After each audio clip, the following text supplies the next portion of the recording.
Dando sequência a esse primeiro bloco de palestras, agora eu convido a arquiteta Cláudia Storino. Além de arquiteta, Cláudia é designer, mestre em Memória Social pelo Programa de Pós-Graduação em Memória Social da Universidade Federal do Estado do Rio de Janeiro, a Unirio, e é diretora do Centro Cultural Sítio Roberto Burle Marx, do Instituto do Patrimônio Histórico e Artístico Nacional, IFAM, e vai apresentar uma palestra intitulada Sítio Burle Marx na perspectiva de patrimônio da humanidade. Obrigada, Cláudia. Agora a palavra é com você. Olá, obrigada, Aline. Cumprimento a todos. Tem sido um prazer, desde ontem, acompanhar as diversas palestras. Está sendo muito interessante. Vou apresentar aqui o que me proponho apresentar e falar um pouco sobre o processo da candidatura a Patrimônio Mundial do Sítio Roberto Burle Marx.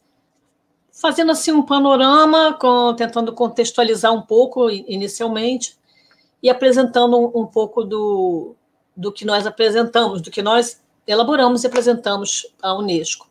Bom, inicialmente, cabe considerar que patrimônio, toda sociedade, todo povo tem seu patrimônio. O patrimônio em si, ele extrapola as chancelas institucionais. E todo patrimônio tem camadas de valores sobre ele. Tem camadas de valores, de significados, de funções, experiências, sentidos. Então, todo patrimônio, todo bem que é um patrimônio, ele por natureza, múltiplo. E podemos até fazer um certo paralelo de que, como Burle Marx foi múltiplo, o patrimônio é múltiplo e ele é compreendido por cada um a seu modo. E há vários modos de se pensar no que seja, nesse conceito de o que é patrimônio. Né? Juridicamente, patrimônio é herança, que está relacionado a bens materiais, ou mesmo imateriais, a propriedade, a um valor pecuniário, a transmissibilidade desse patrimônio, né, desses bens, uma coisa que pode ser legada, que pode ser recebida. O patrimônio, por outro lado, ele existe, em quase todo patrimônio, existe um lado afetivo, existe uma vertente muito importante de afeto. O patrimônio está ligado a memórias e está ligado automaticamente aos afetos de indivíduos, de sociedades, de grupos sociais. Então, existe um aspecto do patrimônio, que é o patrimônio afetivo. O reconhecimento, nos diversos níveis, estadual, municipal, nacional, mundial, como patrimônio cultural, ele é atribuído, né, compete às instâncias, às instituições que se encarregam desses patrimônios em cada nível. Então, o sítio Roberto Burle Marx, eu vou agora falando do sítio, desse objeto múltiplo patrimônio, que é o sítio. Ele foi criado, ele foi adquirido, foi criado principalmente para a instalação da coleção botânica, que o Roberto Burle Marx reuniu desde a infância. Ao longo do tempo, contudo, ele adquiriu camadas e camadas de significados e de funções diferentes. Acrescentou-se a ele camadas diversas. Então, ele foi, desde o início também, um laboratório botânico e paisagístico, um lugar de realização de experimentações diversas, com essa rica coleção que o Roberto foi acumulando. E foi também, isso indissociável desse bem, que ele foi um lar, que ele foi um espaço que tinha também toda uma representatividade do ponto de vista simbólico, programático, funcional, onde Roberto passou uma grande parte da sua vida e recebeu seus amigos. Então, por esse lado do patrimônio afetivo, tem toda uma carga muito grande de energia e de afeto que foi depositada ali, e que ali ainda se consegue perceber. O Roberto Burle Marx, numa carta ao irmão Walter, de 1960, ele fala com entusiasmo, ele convida Walter a ir ao sítio e diz: o nosso sítio está ficando uma maravilha, essa terra é uma maravilha, creio que temos um pedaço de terra mais bonito do mundo. Entusiasmado e feliz, E nesse lugar, nesse pedaço de mundo que ele construiu e aonde ele depositou tanta energia e tanto trabalho, ele reuniu sempre milhares de amigos, uma quantidade imensa de pessoas de todos os grupos sociais, pessoas de todos os tipos, de todos os lugares. O sítio era muito visitado, frequentado, e o Roberto, essas pessoas, enquanto ele era vivo, em torno da figura de Burle Marx. Então, em termos também, o que eu já mencionei de moradia, Roberto passa a residir no sítio a partir de 1973. O sítio foi comprado, começaram a comprar os terrenos. Roberto e Siegfried, seu irmão, começaram a comprar os terrenos em 49 e vão desenvolvendo, instalando a coleção, fazendo obras, fazendo diversas intervenções, e ele passa a residir no sítio em 73. E, como eu já disse, o sítio concentra, então, a vida doméstica, a vida social do Roberto, tem todo esse papel afetivo e todo esse papel também de construção, de possibilidade, de experimentações. E para o sítio, o Roberto passa a dedicar a sua energia, praticamente tudo que ele ganha, tudo que ele consegue, ele prioriza ali nesse ambiente do sítio. Pode passar. Como patrimônio cultural estadual e federal, o sítio foi tombado na década de 80, sendo primeiro tombado como patrimônio estadual pelo INEPAC, e os olhares são um pouco diferentes, embora estejam seguindo uma mesma linha, são um pouco diferentes. No tombamento estadual é frisado a importância histórica, artística e científica, e o tombamento federal, que ele é iniciado um pouco depois, em 85, ele amplia um pouco mais esse conceito e inclui no tombamento as coleções, a biblioteca do Roberto, os bens que ali se encontravam, os bens, as coleções dele, as obras de arte, enfim, ele é um pouco mais abrangente. O processo de tombamento pelo IPHAN começa em 85, ele é tombado em 85 e é revisto, como se chama no IPHAN, ele é re-ratificado em 2003. Pode passar. Então, o que nós temos no sítio é um grande bem cultural, que é um patrimônio científico, paisagístico, artístico, cultural em seus vários aspectos. Pode passar. Em 85 ainda, no mesmo ano em que é feito o tombamento do sítio, o sítio é doado, porque a essa altura Roberto já estava preocupado com esse patrimônio, com a continuidade dele no tempo, com a preservação de tudo que ele tinha reunido ali, e ele doa o sítio à Fundação Nacional Pro Memória. A parte do irmão Siegfried é comprada e a parte de Roberto é doada. E a Fundação Nacional Pro Memória, que recebe este bem, aceita uma série de encargos que são fixados na escritura de doação a respeito de uma série de aspectos que estão aqui listados. Não vou me deter a esse respeito. O que importa é o modo que Roberto conseguiu encontrar, com o apoio das pessoas que ali trabalhavam com ele também, foi a melhor maneira que ele conseguiu fazer, foi doar ao governo federal. E doou o sítio inteiro, com tudo, com ele mesmo ainda morando ali, e morou no sítio ainda por quase 10 anos. E tudo isso fica ali fixado na escritura de doação, como funcionaria. Então, mais uma camada se coloca sobre o sítio Burle Marx, assim, ele passa a ser um bem da União Federal, propriedade da União Federal, ele passa a ser uma unidade na estrutura administrativa da Fundação Nacional Pro Memória, ele continua sendo residência de Roberto por pouco mais de 9 anos, e depois da morte de Burle Marx, ainda o sítio assume mais um outro aspecto, que é o de instituição de memória. Então, o que com ele ali dentro funcionava de um modo, passa a ter uma outra perspectiva quando ele passa a ser gerido efetivamente pela Fundação Nacional para a Memória, que foi sucedida pelo IPHAN. O que é essa propriedade? Então, rapidamente, ele é um terreno de 405 mil metros quadrados. Então, a parte 1/3 mais ou menos da parte inferior, junto à estrada, é a parte agenciada, que é aberta à visitação pública. E a parte acima da cota 100 está inserida dentro de uma unidade de proteção ambiental, que é o Parque Estadual da Pedra Branca. Isso foi desde sempre assim, e assim é mantido, e assim o sítio foi proposto para patrimônio mundial completo, com todas essas suas partes. Aqui tem um detalhe do sítio, o sítio da parte agenciada, e o que ele contém em termos de edificações. Pronto.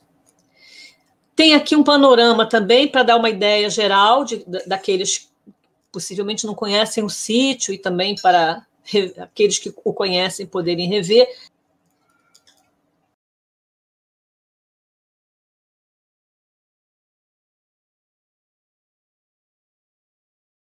Isso é só para dar. Esse é um panorama visual aí para dar uma ideia do todo do sítio, da complexidade do que é que ele contém. E de como, com isso tudo, isso é um universo. A gente entrando no sítio Roberto Burle Marx, entra num universo e a gente consegue perceber aquele contexto todo. Não só o contexto do mundo, da vida, da cabeça de Roberto Burle Marx, do que é que ele se cercou em vida, de que objetos, do que era importante, do que foi selecionado por ele para ter dentro de casa, para ter ao seu redor, mas também de todo momento na vida social do Brasil, do mundo. Então, como chegamos a patrimônio mundial? Não chegamos ainda, já deveríamos ter chegado, mas com a pandemia, a reunião do Comitê do Patrimônio Mundial foi adiada, então isso não aconteceu. Temos grandes expectativas de que isso aconteça esse ano ainda, mas ainda não chegamos.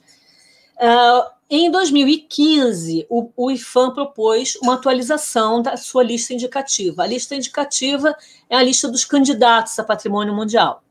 Então, o IPHAN propôs 6 candidaturas que foram aceitas pela Unesco como candidatas, e a partir dali, cada uma dessas candidaturas cada uma desses bens começou a sua candidatura e construindo toda uma quantidade de documentos para apresentação ao Comitê do Patrimônio Mundial, com essa finalidade de inscrição na lista do Patrimônio Mundial, que aí sim é a lista definitiva.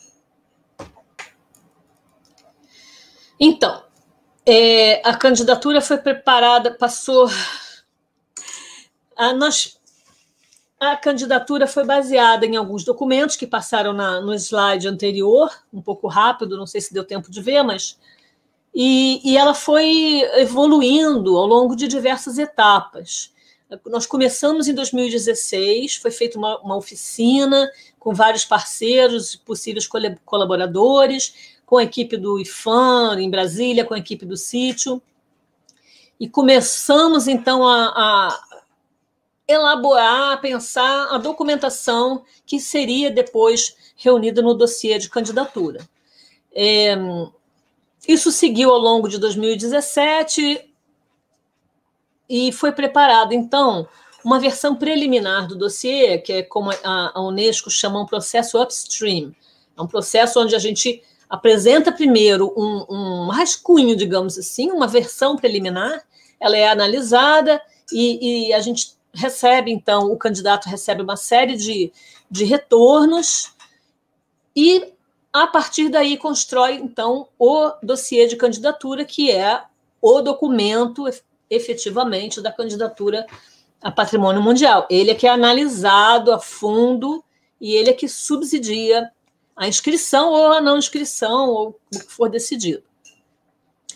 Então, tendo preparado e enviado esse primeiro estudo, né, esse primeiro versão de uma reunião de documentos, na verdade, ainda numa fase inicial, o IPHAN solicitou uma missão consultiva, que fizesse uma avaliação, faz parte do processo, e de 22 a 24 de janeiro recebemos essa missão, que são técnicos, são a Unesco, ela tem órgãos que assessoram nesse processo. No caso dos bens culturais, é o ICOMOS, que é o órgão assessor da Unesco para os bens culturais. Então, nós recebemos a missão consultiva, que foi no início de janeiro, no final de janeiro de 2018, e, a partir daí, construímos o dossiê de candidatura, que foi apresentado, que foi entregue no prazo. Toda a candidatura é muito estruturada e organizada e tem que ser seguida detalhadamente. Cada etapa e cada prazo, as coisas acontecem em prazos fixos. Então, no prazo determinado, entregamos, que foi em janeiro do ano passado, de 2019, entregamos o dossiê. E aí, no segundo semestre de 2019, recebemos uma segunda missão, que era a missão de avaliação. Já tendo analisado o dossiê, vem uma especialista do ICOMOS e discute conosco, tira as dúvidas, e aí sim, essa especialista retorna, o ICOMOS faz um relatório, e esse relatório subsidia a decisão final. No nosso caso, eu não sei se isso acontece com todos, no nosso caso, ainda nos foi solicitado, veio um relatório provisório que pediu mais informações em 20 de dezembro. Então, nós, em dezembro e janeiro, elaboramos uma série de trabalhos e elaboramos um relatório adicional que foi enviado. Então, em fevereiro, em 21 de fevereiro, o relatório com essas informações adicionais. A missão consultiva que eu mencionei, que foi em janeiro de 2018, nós tivemos a excelente contribuição das especialistas Mônica Luengo e Cristina Castel Branco, que nos brindou com uma palestra excelente ontem. E essa missão foi muito importante para nós, porque, entre muitas outras orientações que nos deram, uma leitura atenta e especializada, foi muito importante para nos orientar. E aí, a partir dessa missão consultiva, nós tivemos uma correção de rumo, porque tudo que nós estávamos produzindo estava muito ligado à figura de Roberto Burle Marx, que é uma figura poderosa, todos vocês sabem muito bem disso.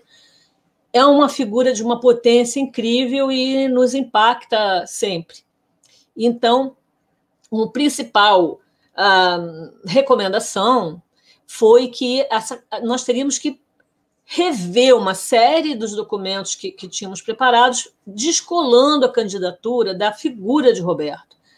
Porque a Unesco, ela tomba os bens, ela lista... Tomba não, que ela insere na lista do Patrimônio Mundial bens, lugares, e não ideias, e não obras de autores. E então nós precisamos fazer um retrabalho ali, focando mais, como as especialistas nos orientaram, em demonstrar como a paisagem, na forma como ela foi moldada por Burle Marx, como o sítio, enfim, é significativo para o mundo. Essa foi a nossa missão, a partir daí, a missão foi nossa de reestruturar a documentação. E aí produzimos, então, aí está o dossiê de candidatura. Aí vamos passar agora adiante, eu vou mostrar partes desse dossiê, exemplificando como foi. Ele ficou um livro de 600 páginas, e tem todo um conteúdo que ele já é pré-definido. Tem tudo isso que está nesse slide. No próximo, são etapas, são seções do dossiê que têm que ser inscritas, tem que ser atendido nessas sessões exatamente da forma como prevê existe um manual da Unesco para isso, em vários idiomas. O IFAM traduziu para o português esse manual. Então, nós preparamos toda essa documentação exatamente formatada como era solicitado. Então, definimos ali o sítio. Houve uma discussão grande, foi se o sítio todo seria proposto para patrimônio mundial ou só a parte agenciada. Enfim, foi considerado importante que fosse o sítio todo. Ele está ali nessa imagem marcado em vermelho. E então nós definimos o bem e a zona de amortecimento, que é essa linha branca que foi definida, tudo isso com muitas discussões, com muitas reuniões técnicas, e a equipe do sítio participou ativamente e permanentemente de todo esse processo, é importante dizer. Então, aí está a apresentação da localização, a apresentação, as formas de apresentação do sítio, como foi na imagem da direita, como ele foi subdividido em setores, onde os critérios vão variando um pouco, os critérios de preservação e de intervenção vão variando nesses setores. Todas as edificações foram detalhadas, foram redesenhadas, o que a gente tinha algumas coisas e outras, enfim, foi tudo formatado com o mesmo, do modo como está aí, com fotografia, com desenho. E os jardins, nós buscamos um modo de registrar e apresentar os jardins. Existe toda uma parte, eu estou mostrando a parte gráfica, mas existe naturalmente muitas páginas de texto explicando isso tudo. Mas na imagem à direita está mostrado ali que foi subdividido em quadrantes a área do sítio, e dentro desses quadrantes nós fomos apresentando as manchas com as principais famílias vegetais existentes, os lagos e tudo mais. Também complementava a apresentação dos jardins, partes com fotografias e pequenos textos junto com as imagens, exemplificando as principais famílias, exemplificando cada local. Também fizemos ali, está mostrado os sombrais, que são os viveiros de plantas. E, finalmente, como já mencionei, em setembro de 2019, foi realizada a missão de avaliação. Nós recebemos, então, a especialista Maria Eugênia Bartia, da Venezuela, que veio, ficou conosco ali uma semana, e discutimos novamente juntos, um grupo bem grande. Aí estão os nossos verdinhos, os nossos jardineiros, que a Ana Rita já mostrou antes, que lá continuam, e alguns novos que vão chegando também. Aí estão os novos servidores que o sítio recebeu, concursados, também em 2019, então acabados de chegar e já chegaram no meio desse grande trabalho que estava sendo desenvolvido, e muito contribuíram para isso.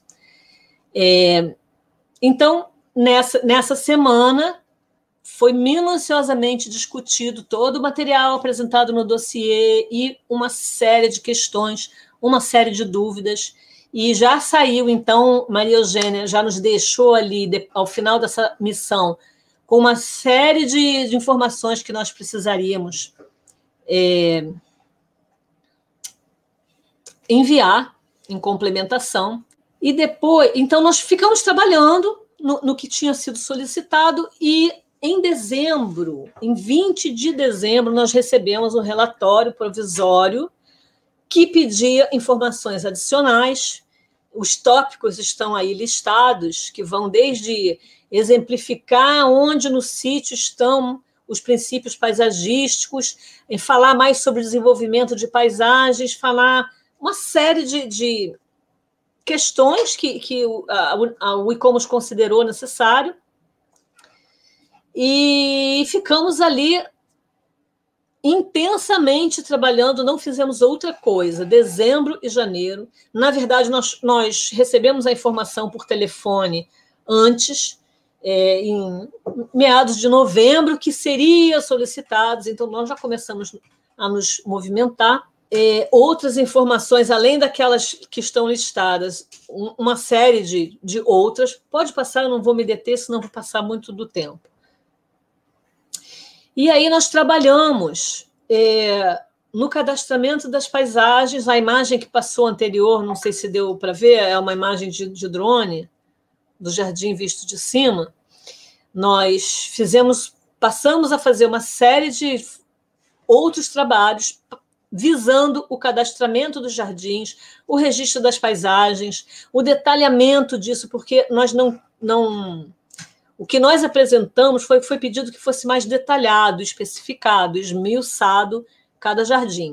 E isso foi muito importante, porque nós precisamos parar, pensar, discutir, definir o que no sítio Roberto Burle Marx é considerado jardim e o que é coleção cultivada ao ar livre, porque a paisagem do sítio, como os jardins, eles se integram muito à paisagem e é muito difícil identificar onde começa uma coisa, onde acaba a outra. Nós tivemos apoios importantíssimos e, dentre esses, eu quero agradecer enormemente ao José Tabacou, que tem sido um parceiro maravilhoso, excepcional, tem nos dado todo o apoio e foi importantíssimo ao longo do processo, como vários outros também foram importantes. Nós tivemos muitas pessoas, né? A Vera Siqueira também, pessoas que nos ajudaram a elaborar o dossiê. Mas o José Tabacou, ele é assim, aquela pessoa de todas as horas e de todas as dúvidas, de todas as discussões. Então, nos ajudou muito, foi muito importante. E definimos, então, discutindo junto com ele, 3 áreas de jardins, que seria a área dos lagos, a área onde tem o conjunto da casa, capela, lógia e tal, cozinha de pedra, e uma área em torno do ateliê. A partir daí, nós contratamos um topógrafo especializado. Agradeço ao escritório Burle Marx, que nos indicou esse topógrafo. Contratamos e fizemos todo um levantamento técnico já referenciado, minucioso. Houve um trabalho enorme, onde também a Júlia e a Fernanda, que são servidoras que entraram no concurso, nesse concurso de 2018, que chegaram em 2019, trabalharam muito nisso, e muitas outras pessoas também, Caetano, que é o nosso botânico, que recebemos também em 2019. Enfim, na pessoa desses 3 que eu mencionei, eu quero agradecer a todos os servidores recém-chegados do sítio, que chegaram e com tanta boa vontade, com tanta energia positiva, já se engajaram no trabalho e tem sido uma força imensa para todos nós. Tá? Então, fizemos uma série de trabalhos, e dos quais o que se destaca, além de ter produzido textos sobre o paisagismo, sobre Roberto, sobre as experimentações, sobre uma série de outras coisas, foi produzido esse registro dos jardins. Então, nós temos agora desenhado com uma qualidade que é muito, muito boa, ou seja, esse desenho que está aí mostrado, ele pode ser ampliado, ele tem qualidade para isso, ele tem uma qualidade técnica para isso. Aí estão exemplificados, eu não sei, bom, eu acho que vocês não vão ver o meu cursor, mas estão mostrados os três jardins e a área dos sombrais também, que são os viveiros de planta. Aí, a seguir, são 3, 4, 5 desenhos, só para mostrar como são, não dá uma boa noção aí, dessa forma, acho que não dá para se ver muito bem, mas aqui é uma planta geral, a planta com todos os pontos, os milhares de pontos que foram identificados, marcados com precisão, georreferenciados, com a topografia, com acompanhamento dos nossos servidores. Depois esses desenhos foram todos retificados e, finalmente, a arquitetura toda inserida para ficar tudo preciso, né? Buscamos a maior precisão possível e acho que temos um resultado realmente muito bom. E também fizemos pranchas como umas pranchas de apresentação desse jardim. E os sombrais com listas de plantas. Então, tudo isso foi posto como plantas paisagísticas, com relação de plantas, com tudo. Fizemos a relação de todas as espécies nos sobrais. Finalmente, conclusão. Agradecendo aqui, de novo, a equipe do sítio, a todos aqueles que sempre no dia a dia estão ali conosco e que é uma equipe maravilhosa, tem um espírito de cooperativo e de afeto com o sítio, com o trabalho do dia a dia, muito importante. O que é que nós ganhamos? Nós passamos de fase no jogo. Nós mudamos. Todo esse esforço foi assim exaustivo, foi tremendo para a equipe, para todos nós, mas creio que se não fosse isso, não teríamos subido a qualidade do que nós mesmos conhecemos sobre o sítio. De tudo que a gente conseguiu esmiuçar, detalhar, discutir e apresentar finalmente à Unesco, e com a expectativa agora de que o sítio vá realmente ser inscrito na lista do Patrimônio Mundial. Importante dizer que agora o sítio Burle Marx, que é uma responsabilidade imensa, para todos nós, não é só para mim, né? Eu sou gestora dali, mas para todos nós que ali atuamos, um lugar que Burle Marx cansou de dizer que tinha uma importância extraordinária na vida dele, a responsabilidade de não só preservar, mas como também fazer a difusão, disponibilizar à sociedade, pesquisar, estudar, entender, é muito grande.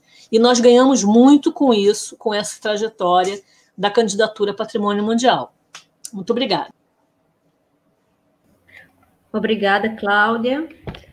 Bem, agora eu gostaria de iniciar o bloco de debate. Renan Hilário pergunta: onde e como encontramos esse dossiê do sítio Burle Marx para consulta, estudo e pesquisa? Já está disponível?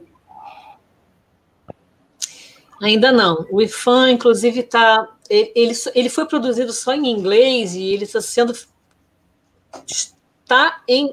produzida uma versão em português e ele vai ser editado pelo IFAM, mas nós estamos aguardando a conclusão do processo.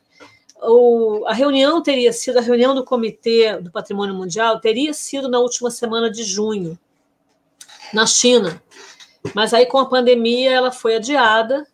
Eu, pelo menos, não tenho ainda noção de quando será, se já tem uma data.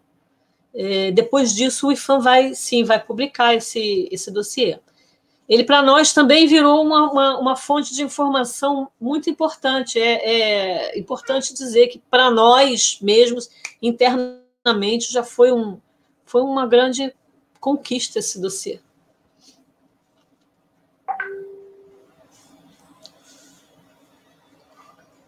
Aline, você está sem som. Desculpem.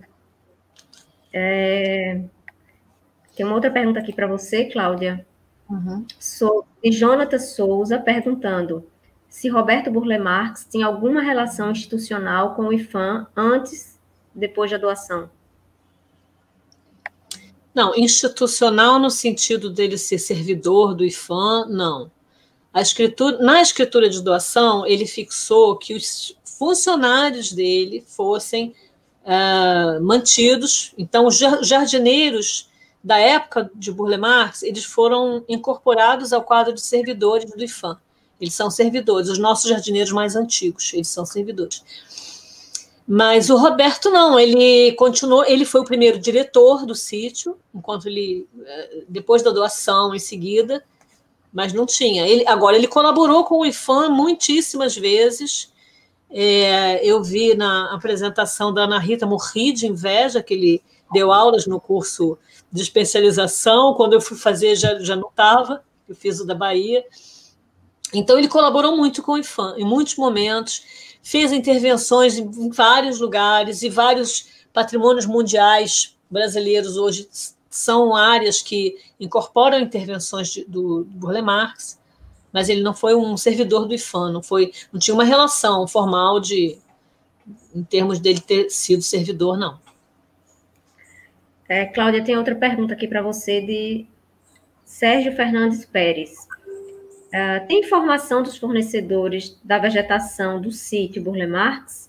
Ainda sabendo que ele mesmo atuou como fornecedor de plantas a partir do Rio de Janeiro para uso na Praça de Casa Forte, e depois vídeos dele recuperando plantas de áreas matadas, ele queria saber isso, sobre a questão do fornecimento de plantas. Fornecimento pelo sítio?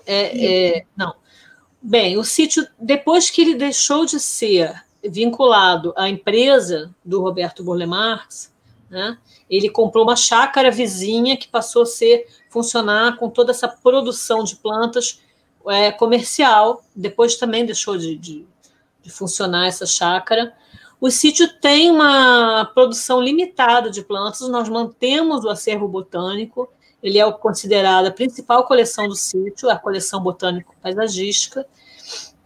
E, enfim, o sítio tem colaborado com o IPHAN em alguns jardins, na manutenção, mas na recuperação de algumas áreas, de alguns jardins. Então, algum fornecimento bem pontual, institucional, em colaboração institucional, acontece, mas não é uma coisa regular, e o sítio não tem mais esse propósito de fazer produção de plantas. Por gentileza, para estes jardineiros, atualmente, Burle Marx deixou alguma diretriz formal, manual, instrução que possa nos inspirar? Não, nada escrito. O que nós temos é um conhecimento empírico, um conhecimento acumulado, transmitido ao grupo e a cada um de formas bem na prática do dia a dia. Nós procuramos sempre registrar isso, temos algumas entrevistas feitas, alguns registros dessa prática, ainda continuamos em busca de absorver essa informação, mas ele não deixou, não tinha muita coisa escrita. Acho que até, assim, se infelizmente o Roberto fazia conferências, falava, se manifestava, isso ficou registrado, mas acho que a produção do Burle Marx não está muito colocada em textos. E isso vale também para a orientação dos jardineiros, é uma prática, um aprendizado do dia a dia. Pessoas que às vezes nem eram jardineiros inicialmente, aprenderam a ser jardineiros com ele, e isso tem um valor imenso para nós, para todos, mas não há isso registrado. Hoje, no sítio, está em desenvolvimento um plano de gestão do acervo botânico, que está sendo agora posto no papel por servidores novos, né? Novos e antigos, fazendo juntos. E isso também inclui uma apreensão desse trabalho, de como eles trabalham hoje. Nós recebemos uma série de servidores de nível médio para atuarem como jardineiros, e isso está sendo bastante difícil, porque nós imaginamos que o resultado, nesse sentido, né, dessas pessoas do concurso, seria de um modo, e não foi como foi pensado. Essas pessoas que chegaram, os jardineiros sabem fazer, mas não são professores, então é difícil a transmissão desse conhecimento, e, ao mesmo tempo, nós estamos tendo uma dificuldade grande, assim, até de encaixar essas pessoas. Já percebemos que eles têm que ser incorporados de outro modo à equipe, até por isso também. Mas não tem algo escrito, não existe. Nós vamos ter, em breve, coisas produzidas pela equipe do sítio, nesse sentido também.